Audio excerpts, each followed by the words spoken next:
the same full moon rises over 3 different lands on this winter night in the 15th century. In the frozen forests of Serbia, a man writhes in uncontrollable agony as his bones crack and reshape themselves against his desperate will. His screams turn to howls as thick black fur erupts from his skin, transforming him into something that is neither man nor beast, but cursed to be both forever. He never asked for this fate, and he knows that even death will bring no relief from his curse. 1,000 miles to the north in the Norwegian mountains, a warrior stands naked in the snow before his brothers in arms. With practiced ritual movements, he drapes a wolf pelt over his shoulders and begins chanting the ancient words taught by his grandfather. His eyes roll back, showing only white as he voluntarily enters the berserk trance, welcoming the wolf spirit into his body with fierce pride. This is not a curse, but a sacred gift from Odin himself that will make him invincible in tomorrow's battle. Meanwhile, in the dark woods outside Cologne, a man meets his master at the crossroads where no Christian dares to tread. The figure in black hands him a belt made from wolfskin and whispers the unholy words that will unlock its power. When he fastens it around his waist, the transformation is instant and terrible, flesh becoming the vessel for demonic forces that hunger for innocent blood. The church bells in the distance seem to mock his lost soul as he disappears into the shadows. 3 men under one moon experiencing 3 completely different fates. The Serbian Volkolak is cursed and knows that after death he will rise again as a vampire.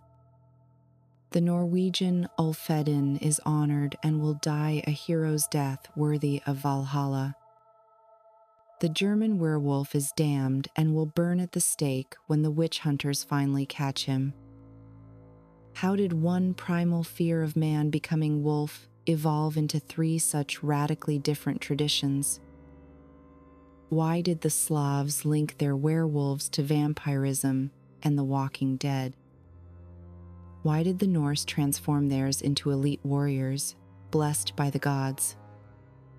Why did the Germans see theirs as servants of Satan, worthy only of fire and execution? The answer lies buried in ancient sagas and medieval chronicles, waiting to reveal how culture shapes our darkest nightmares and our greatest heroes. If you're ready to look beyond the veil of forgotten myths and uncover the secrets the world chose to forget, subscribe to Inside Strange Times, so you won't miss new journeys into the realm of ancient mysteries. In the winter of 1428, the Serbian despot Stefan Lazarevic ordered his scribes to record a terrifying incident in the village of Kruševac. A shepherd named Petar had been missing for 3 nights during the full moon and returned covered in blood with no memory of where he had been. The villagers found the mutilated remains of their sheep scattered across the mountain meadows, each corpse bearing the distinctive marks of wolf fangs, far too large for any natural predator. When they confronted Petar with their suspicions, he broke down weeping and confessed that his mother had cursed him before her death. The church records state that he begged the priests to chain him during the next full moon, but they dismissed his pleas as madness. 3 weeks later, Petar was found dead in the forest with a wooden stake through his heart, put there by his own brother who claimed Petar had returned from the grave as something even worse than a wolf.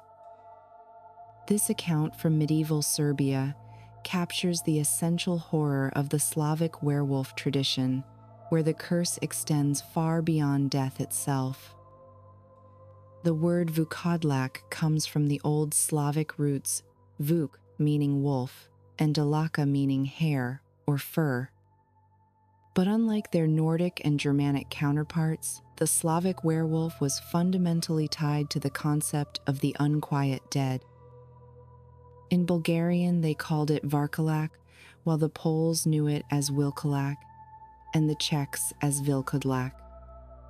Each regional variation carried the same terrible implication that this was not merely a shapeshifter, but a being caught between life and death. The methods of becoming a Vukodlak, according to Slavic folklore, were numerous and often completely beyond the victim's control.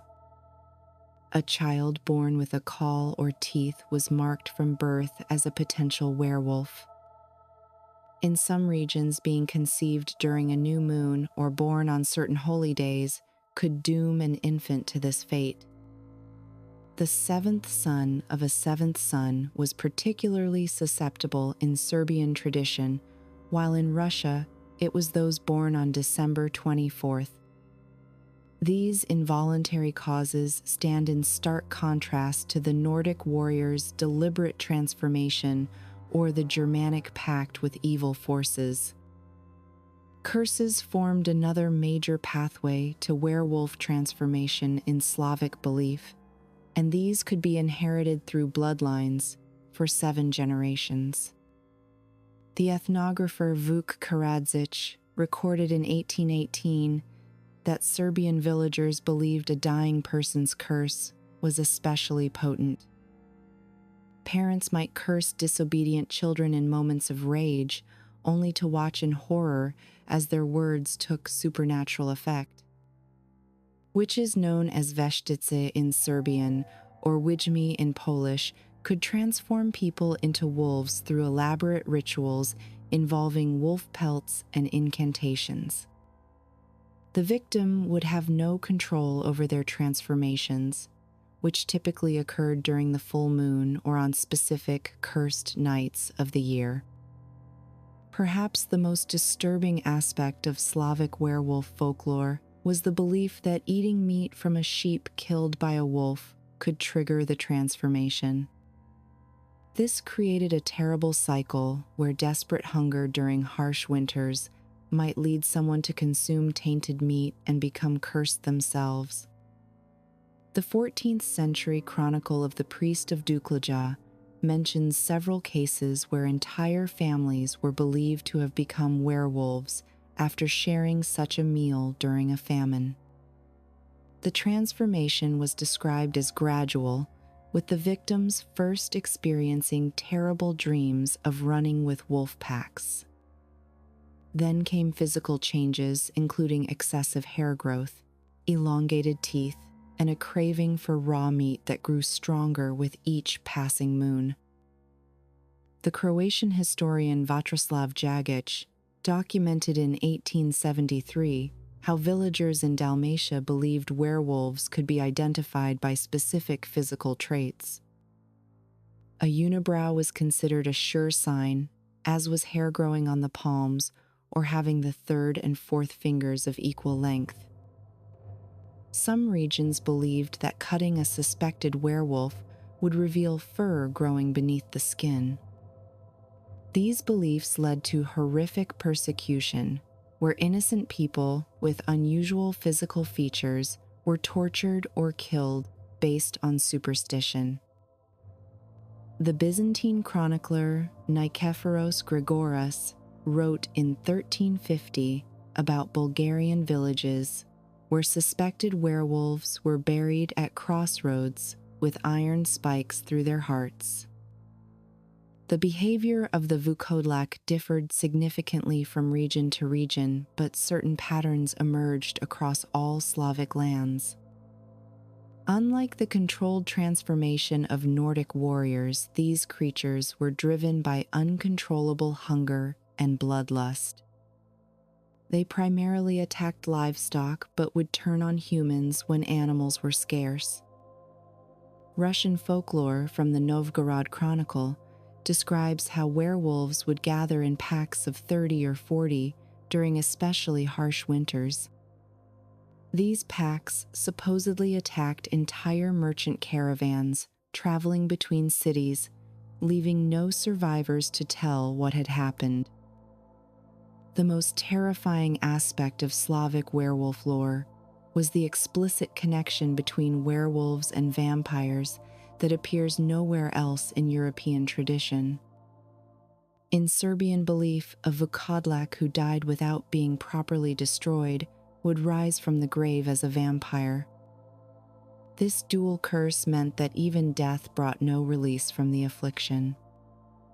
The soul was trapped in an endless cycle of transformation, wolf by night in life, and blood-sucking revenant after death. Bulgarian folklore went even further, claiming that some beings could be both werewolf and vampire simultaneously.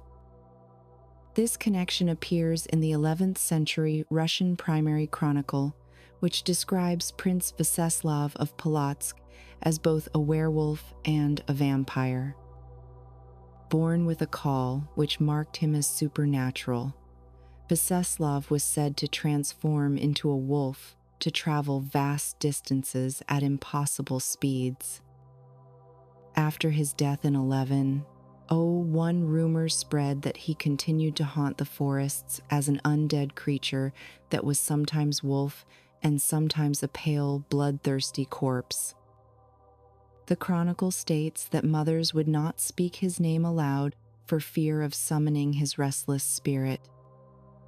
The methods for destroying a Vukodlak reflected this dual nature, combining techniques used against both werewolves and vampires. Decapitation with a consecrated blade was considered effective, but the head had to be buried separately from the body. Silver bullets blessed by a priest could kill the creature in wolf form, but the corpse had to be burned immediately. If the body was not properly destroyed, the werewolf would return as a vampire within 40 days. Some regions required the heart to be cut out and burned separately, while the ashes were scattered at a crossroads.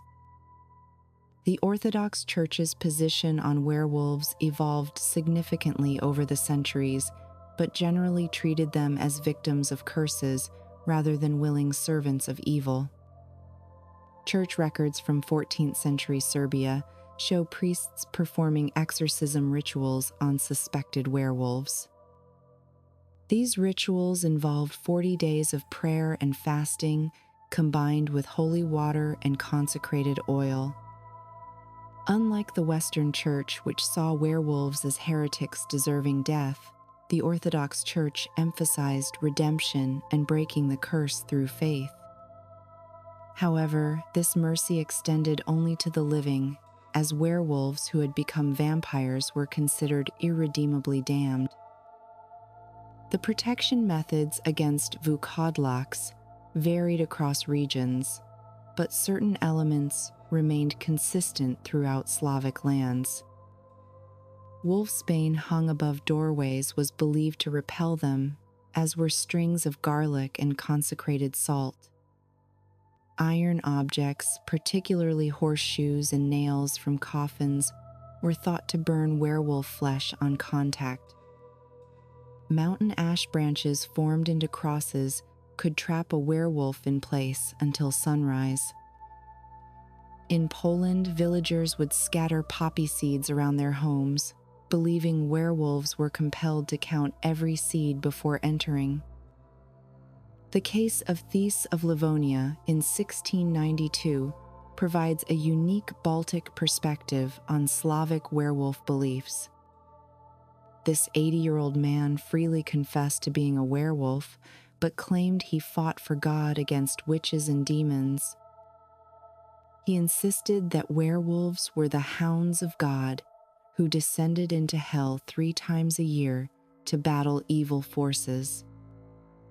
His testimony suggested that in some Baltic regions, influenced by both Slavic and Germanic traditions, werewolves could be viewed as protectors rather than monsters.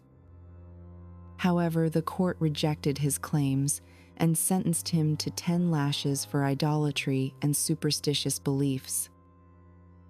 The ethnographer Kazimierz Mozinski documented in 1929 how Polish villages maintained werewolf traditions well into the modern era. He recorded testimonies from villagers who claimed to have witnessed transformations as recently as 1920.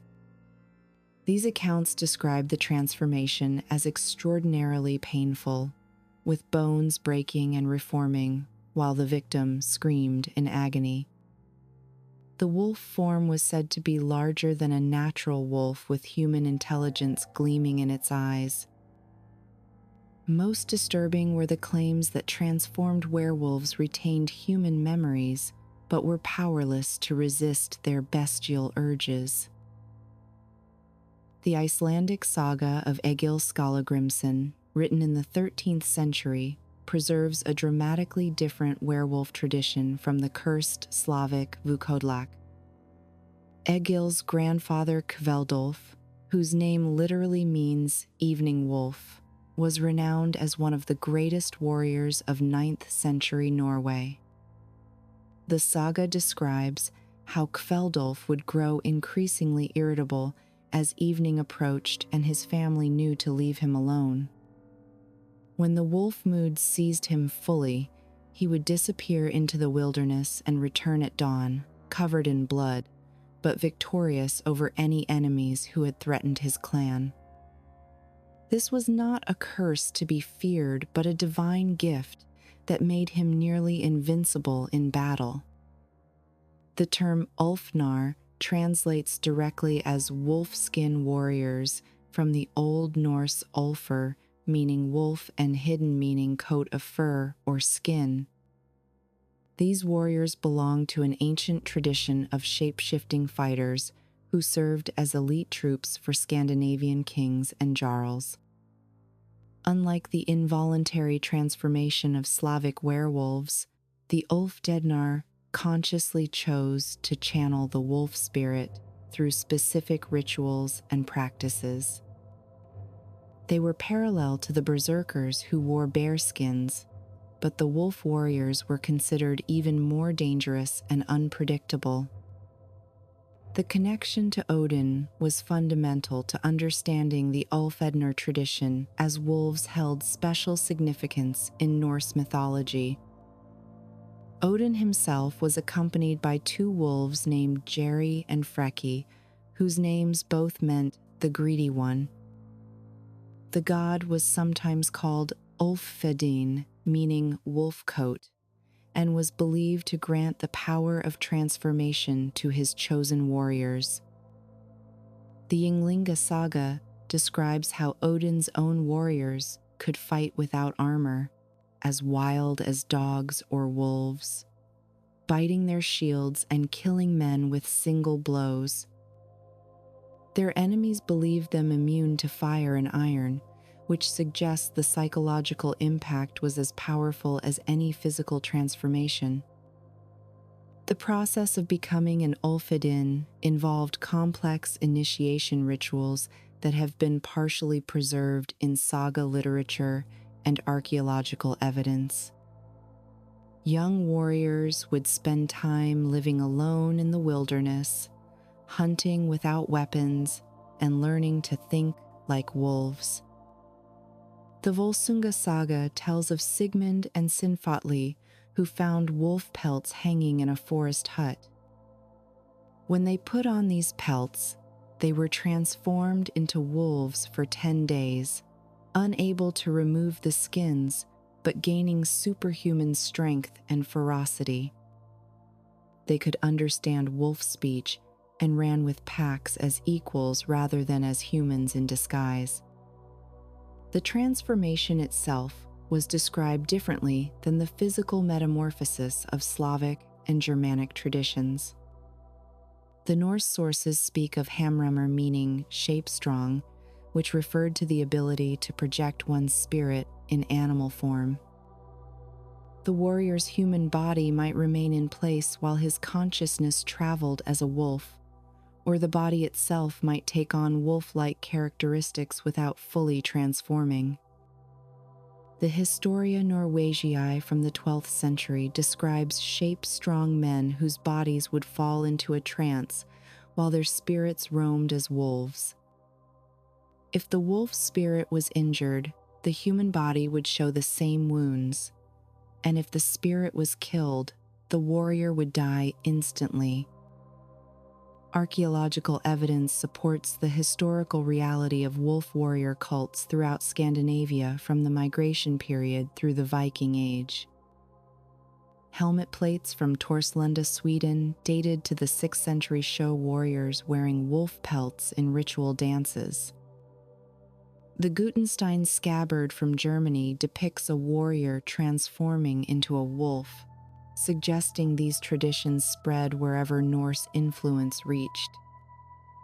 Wolf teeth and claws have been found in warrior graves, alongside weapons and armor, indicating their ritual significance. At Epakra in Sweden, archaeologists discovered a ceremonial hall with hundreds of deliberately placed wolf bones dating from the 3rd to 10th centuries. The battle fury of the Ulfhednar, known as Berserksganger, was described in terrifying detail by medieval chroniclers. Snorri Sturluson in the Heimskringla wrote that these warriors would begin shaking and chattering their teeth as the transformation began. Their faces would change color and swell with blood as they bit the edges of their shields. When the full fury took them, they would howl like wolves and attack with inhuman strength, feeling neither pain nor fear. They could not distinguish friend from foe in this state and would sometimes turn on their own companions. The Icelandic sagas preserve numerous accounts of specific Ulfhednar and their deeds in battle and society.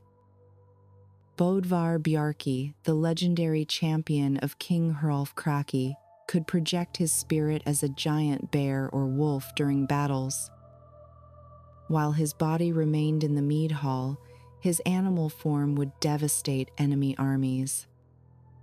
The Grettis saga mentions Bjorn, who was called Ulfhedin because he wore a wolf coat and fought with wolf-like ferocity. These men were simultaneously feared and respected, sought after as bodyguards, but avoided in peaceful settings. The social position of Ulfhednar was complex and often problematic even in pagan Scandinavian society. While they were invaluable in warfare, their inability to control their rage made them dangerous to their own communities. The Icelandic law codes from the Commonwealth period specifically addressed crimes committed while in berserk fury. Warriors who killed allies during their transformation could be outlawed or forced to pay massive compensation. Some sagas describe how Ulfhednar would isolate themselves when they felt the wolf fury approaching to avoid harming innocents. The training of an Ulfhedin began in youth and involved both physical and spiritual preparation over many years. Boys showing signs of shape strength would be identified early and sent to train with established wolf warriors. They learned to fast for days to achieve altered states of consciousness, conducive to transformation. Special breathing techniques and ritualistic movements helped trigger the berserk state at will. The consumption of certain herbs and mushrooms may have been involved, though the sagas are cryptic about these practices. The goal was not just to become wolf-like, but to actually merge consciousness with the wolf spirit. The wolf pelt itself held tremendous ritual significance and was far more than a simple costume or uniform. The Erbygja saga describes how these pelts were inherited through generations and treated as sacred objects. They had to be taken from wolves killed in ritual combat without weapons, a test that proved the warrior worthy. The pelt was prepared through complex ceremonies involving runes and sacrifices to Odin. Wearing another warrior's wolf pelt without permission was considered a grave insult that could only be resolved through combat.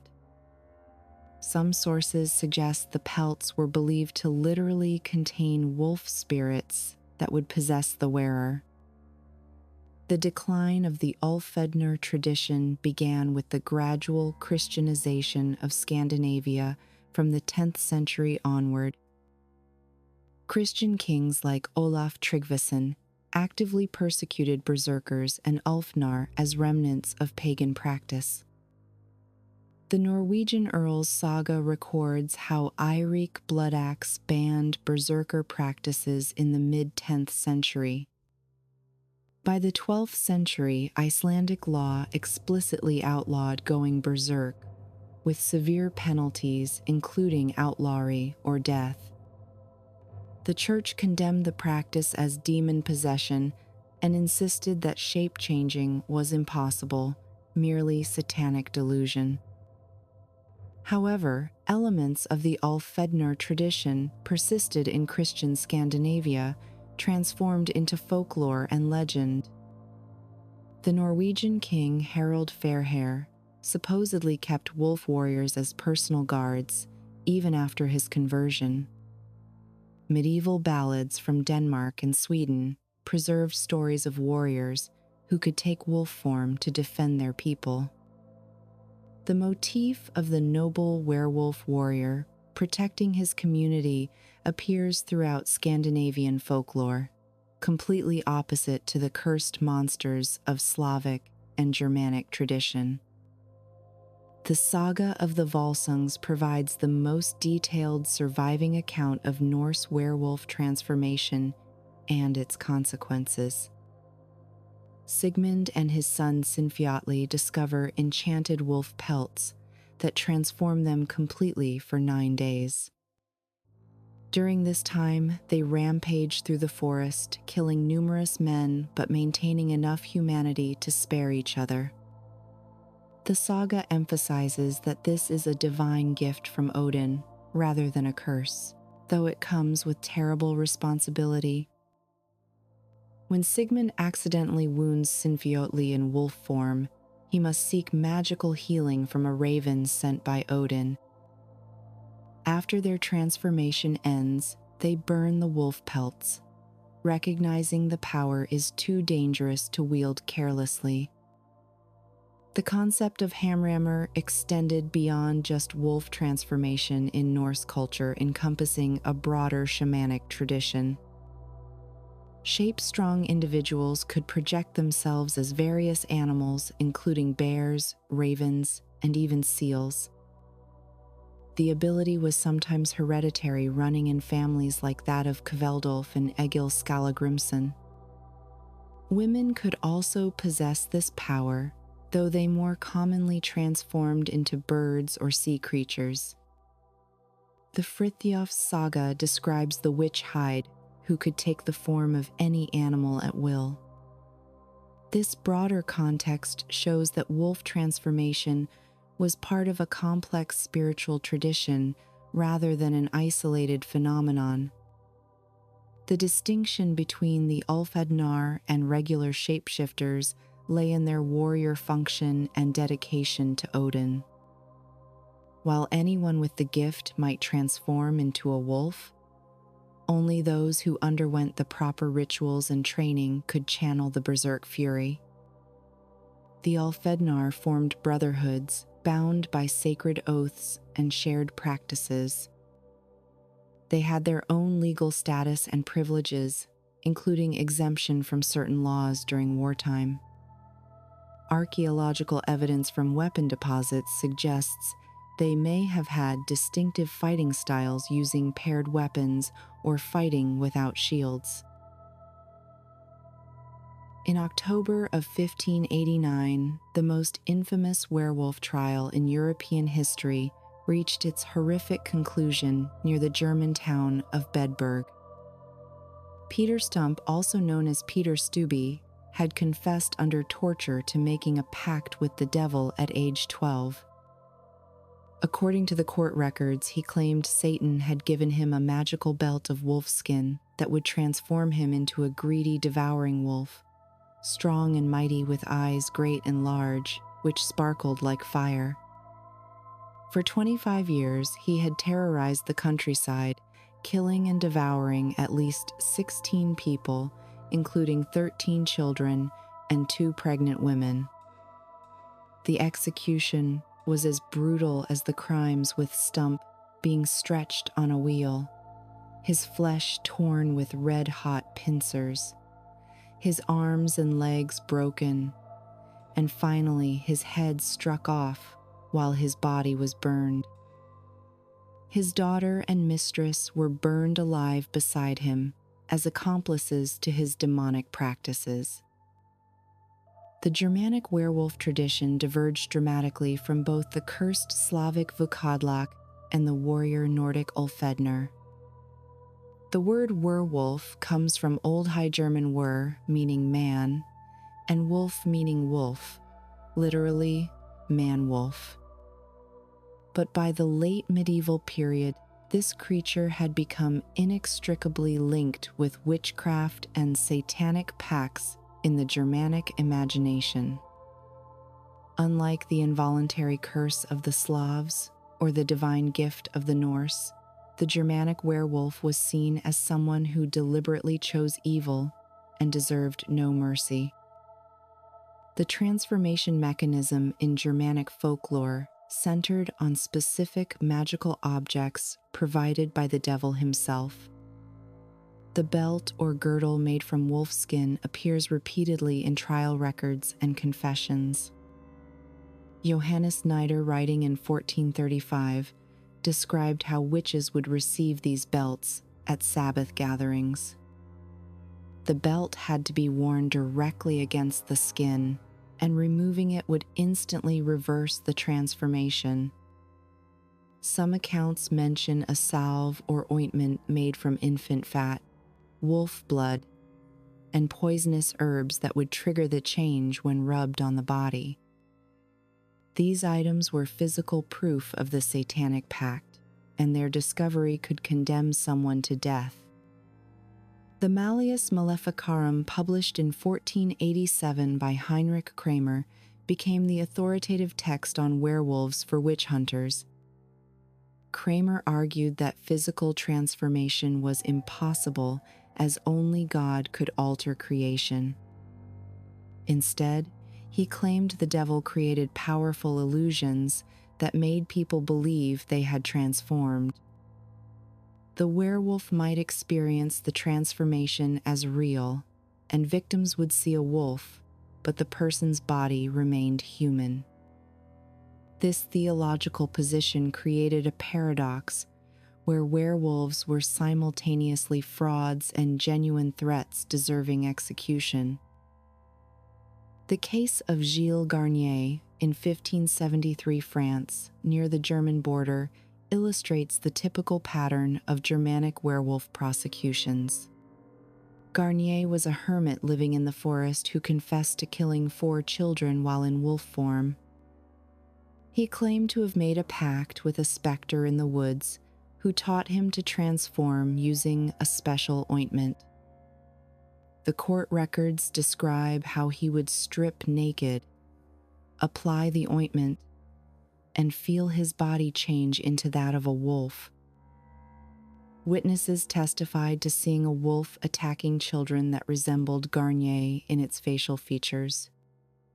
He was burned alive at Dole after confessing to eating the flesh of his victims on Fridays during Lent. The Germanic tradition uniquely emphasized the werewolf's relationship with witches and participation in Sabbath gatherings. Trial records from Württemberg describe werewolves attending witch meetings in wolf form to guard the perimeter. They would carry witches on their backs to distant Sabbaths and participate in unholy ceremonies. The werewolf was often portrayed as a male counterpart to the female witch, both having made similar pacts with Satan. This gendered aspect appears throughout Germanic sources, with men more likely to be accused of werewolfism, while women faced witchcraft charges. The 1603 case of Jean Grenier in Bordeaux revealed disturbing details about how young people could become werewolves. The 13-year-old boy claimed a man called Monsieur de la Forest had given him a wolf skin and ointment. This mysterious figure was described as tall and dark, dressed in black, with supernatural knowledge. Grenier confessed to killing and eating several children, including an infant he snatched from a cradle. Unlike adult werewolves who were executed, Grenier was confined to a monastery due to his age, where he died 7 years later. Witnesses reported he would run on all fours and howl at the moon even in captivity. The methods for identifying werewolves in Germanic regions reflected the belief in their demonic nature.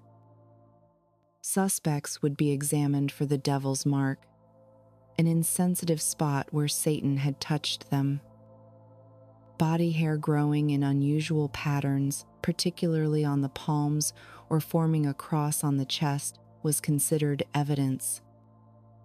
The absence of a tail was ironically seen as proof, since the devil could not perfectly replicate God's creation of natural wolves.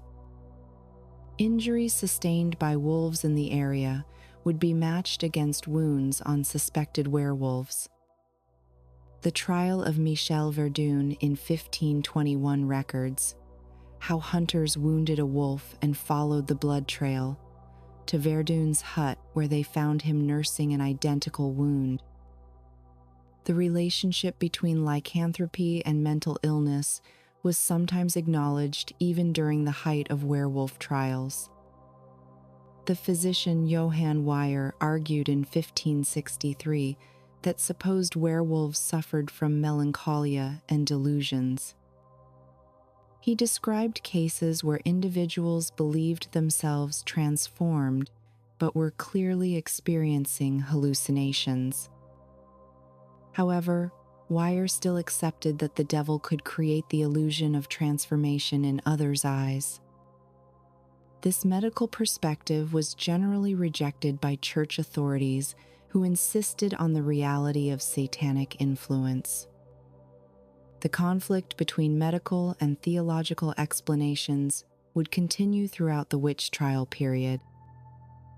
The Werewolf of Ansbach in 1685 represents a unique case where political and supernatural fears merged.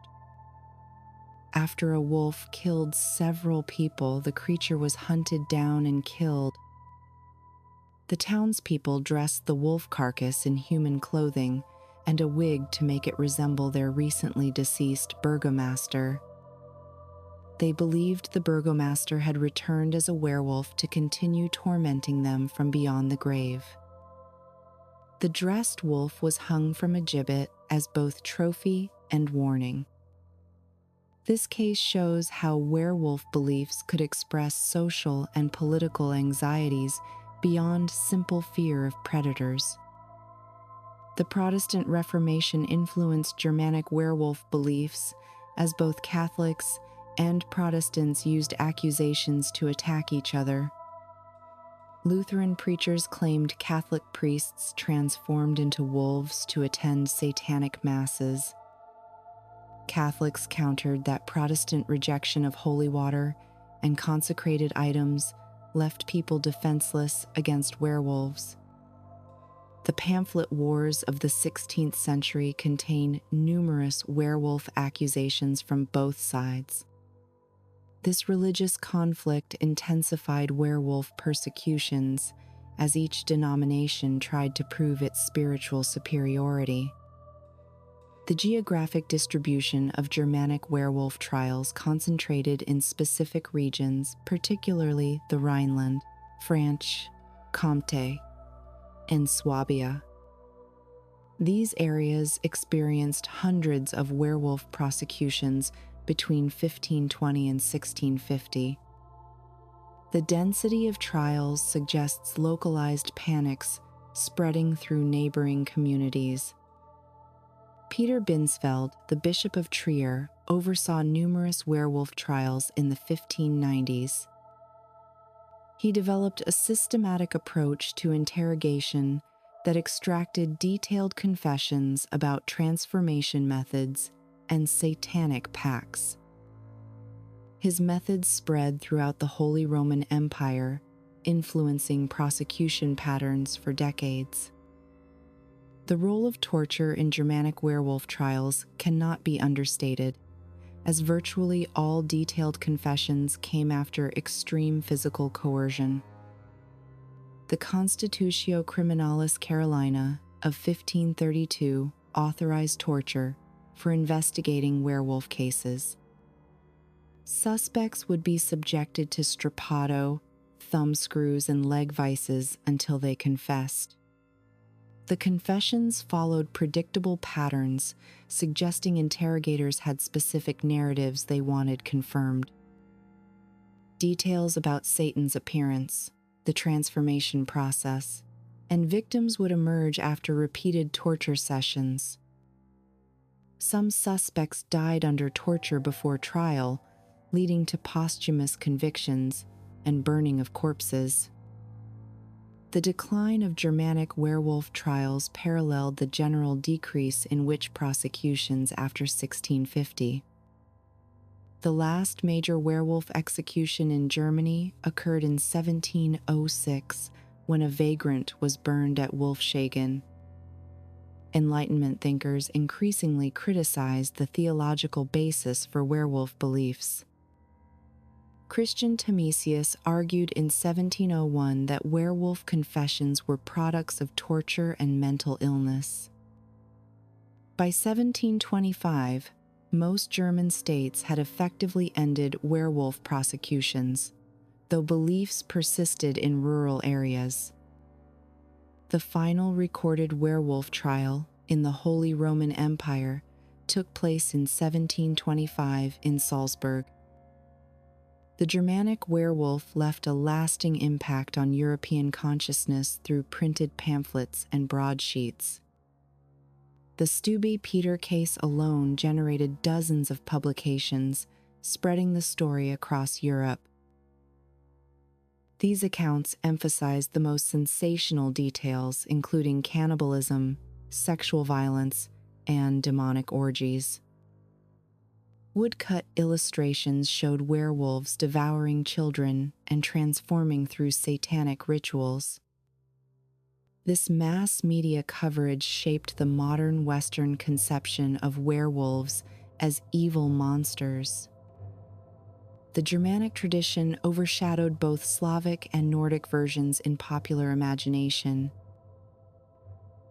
The fundamental divergence between Slavic, Nordic, and Germanic werewolf traditions reveals how cultural context shapes supernatural beliefs.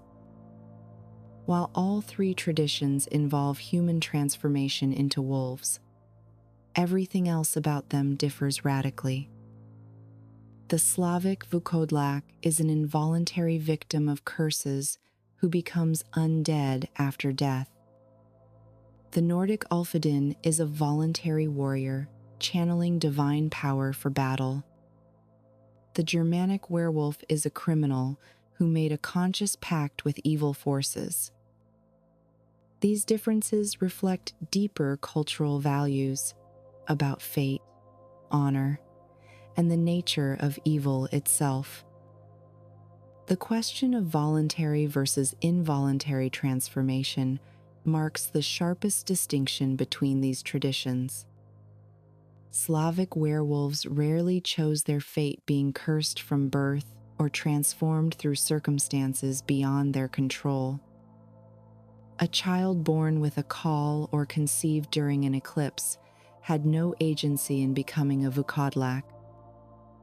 Nordic Ulfhednar actively sought transformation through training, rituals, and dedication to Odin. They wore wolf pelts as badges of honor and practiced techniques to enter the wolf trance at will. Germanic werewolves occupied a middle ground, having chosen to accept the devil's offer, but often claiming they were deceived or coerced. This pattern reflects broader cultural attitudes toward individual responsibility and predestination. The social position of werewolves varied dramatically across the three cultural zones. Slavic communities viewed Vukodlaks as tragic figures, deserving pity more than hatred. Families might try to hide or protect afflicted relatives, rather than immediately seeking their destruction. Nordic society celebrated Ulfhednar as elite warriors despite fearing their uncontrolled rage. Kings and jarls actively recruited these wolf warriors for their retinues and rewarded them with gold and land.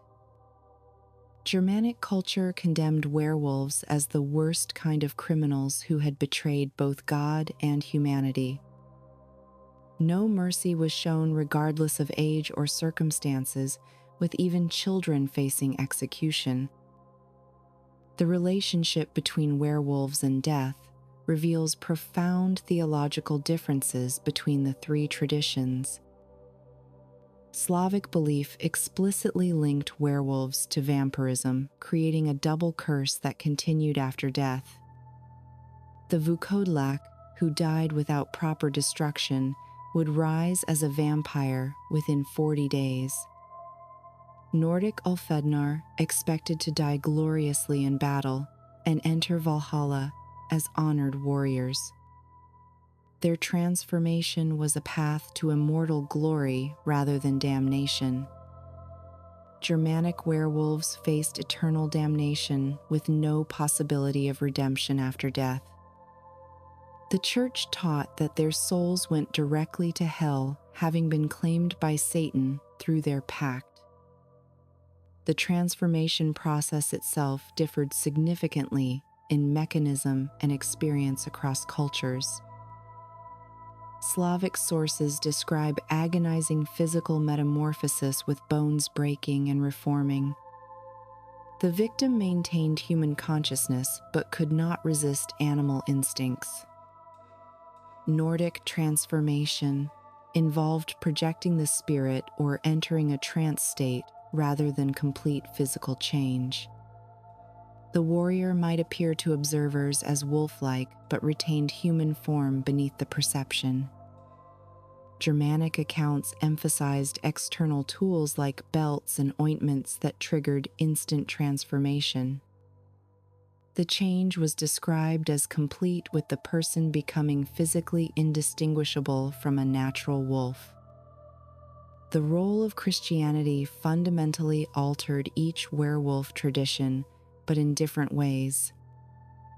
Orthodox Christianity in Slavic lands incorporated werewolf beliefs into existing frameworks about curses and redemption. Priests performed exorcisms and blessing rituals to break werewolf curses rather than executing victims. The Nordic Church aggressively suppressed Ulfhednar as pagan remnants incompatible with Christian doctrine. What had been divine gifts became demonic delusions in Christian Scandinavia. The Catholic and Protestant churches in Germanic regions weaponized werewolf beliefs as tools of social control. Werewolf accusations became part of the broader witch trial apparatus used to eliminate religious and social deviance. The methods for becoming a werewolf reflected cultural assumptions about the supernatural world. Slavic tradition emphasized inherited curses, birth circumstances, and unintentional triggers like eating tainted meat. These causes suggested a universe where supernatural forces acted capriciously on innocent people. Nordic sources described deliberate cultivation of shape-shifting abilities through training and ritual practice. This implied that supernatural power could be earned through dedication and proper technique. Germanic beliefs focused on explicit contracts with evil forces, requiring conscious rejection of Christian salvation. This framework made every werewolf personally responsible for their transformation and deserving of punishment. The geographic distribution of different werewolf types corresponds to broader cultural and religious boundaries. Slavic werewolf beliefs dominated Eastern Europe, from the Balkans to Russia, wherever Orthodox Christianity prevailed. Nordic traditions persisted longest in Iceland, Norway, and Sweden, where paganism survived into the medieval period. Germanic werewolf trials concentrated in Catholic and Protestant regions of Central Europe. Border regions showed mixed traditions with Baltic areas combining Slavic and Germanic elements. The Carpathian Mountains became a meeting ground where all three traditions intersected and influenced each other. The treatment of suspected werewolves varied according to cultural and legal traditions. Slavic communities might use folk remedies and religious rituals before resorting to violence. Suspected VUKODLAKs could be restrained during full moons or sent to monasteries for treatment. Nordic law codes treated crimes committed during berserk fury as a special category requiring compensation rather than execution. The emphasis was on controlling the condition rather than eliminating the person. Germanic legal systems demanded death for werewolves with no possibility of alternative sentences. Confession alone was sufficient for execution, even without physical evidence of crimes. The connection between werewolves and other supernatural beings differed across traditions. Slavic folklore linked VUKODLAKs directly to vampires, witches, and other undead creatures. They existed within a complex ecosystem of supernatural threats requiring different responses. Nordic Ulfhednar were connected to other shapeshifters like bear warriors, but remained distinct from malevolent spirits. They represented one aspect of a broader shamanic tradition rather than pure evil. Germanic werewolves were classified with witches, demons, and heretics as servants of Satan. All these categories faced similar persecution and were believed to participate in the same satanic activities. The evidence required for werewolf identification shows different epistemological approaches. Slavic tradition relied on physical signs like excessive body hair, eyebrows that met, or birth circumstances. These markers were seen as warnings rather than proof requiring execution. Nordic sources emphasized behavioral changes and warrior prowess as signs of shape strength. The ability itself was proof of divine favor or inherited power rather than evil.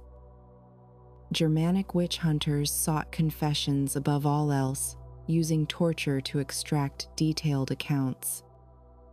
Physical evidence like magical items mattered less than the suspect's admission of satanic dealings. Gender played varying roles in werewolf beliefs across the three traditions. Slavic folklore included both male and female werewolves with little distinction in their nature or treatment. Women could be cursed just as easily as men and faced similar fates. Nordic tradition was overwhelmingly masculine, with Ulfhednar being exclusively male warriors. Women might be shapeshifters, but not wolf warriors participating in battle fury. Germanic trials showed a gendered pattern with men accused of werewolfism and women of witchcraft. This division reflected broader assumptions about male violence and female seduction in service to Satan. The persistence of werewolf beliefs into the modern era varied dramatically by region. Slavic communities maintained werewolf folklore well into the 20th century as part of living oral tradition. Stories of Vukodlaks continued to be told seriously in rural areas without irony or skepticism. Nordic werewolf traditions survived mainly in folk tales and sagas as cultural heritage rather than active belief. The Ulfhednars became romantic figures in national literature rather than feared realities. Germanic werewolf beliefs effectively died with the end of witch trials, leaving only literary traces. The Germanic werewolf became the template for modern fiction, stripped of its religious context. 3 men transformed into wolves under the same moon, but their fates could not have been more different. The Serbian Vukodlak we met at the beginning died in agony, knowing his curse would continue beyond death, transforming him into a vampire to plague his descendants. The Norwegian Ulfhedin fell in glorious battle 3 days later, his wolf fury carrying him through enemy lines until 20 arrows finally brought him down. His name was sung in halls for generations as a hero who channeled divine power in defense of his people. The German werewolf survived only 3 months before witch hunters tracked him down, tortured a confession from him, and burned him alive as 100 villagers cheered. These 3 fates emerged from the same primal fear that humans might become the very predators they feared in the darkness. Yet each culture shaped this universal anxiety according to its own deepest values and cosmic understanding. The Slavic world saw uncontrollable forces that could curse innocents through no fault of their own. Their werewolves were victims of fate, deserving compassion, even as they posed mortal danger. The Nordic cultures celebrated the warrior who could harness nature's savage power through will and dedication. Their werewolves were heroes who sacrificed their humanity to protect their communities. The Germanic regions feared the individual who would reject God's order and embrace satanic chaos. Their werewolves were criminals who chose damnation and deserved no mercy from Christian society. The transformation of one mythological concept into 3 radically different traditions reveals how profoundly culture shapes our monsters. What we fear and how we respond to that fear tells us more about ourselves than about any supernatural reality. The curse, the gift, and the crime of becoming wolf reflected what each society valued and what it condemned. Even today, when we no longer burn werewolves or sing songs about wolf warriors, we continue creating monsters that embody our contemporary anxieties. Perhaps the werewolf's true power was never in its claws or fangs, but in its ability to reveal the beast within human society itself. The ways we choose to understand that beast, whether as curse, blessing, or crime, still shape our response to those who seem different or dangerous. In the end, the werewolf's greatest transformation was not from human to wolf, but from one cultural meaning to another, adapting to survive in the imagination long after the last wolf disappeared from European forests.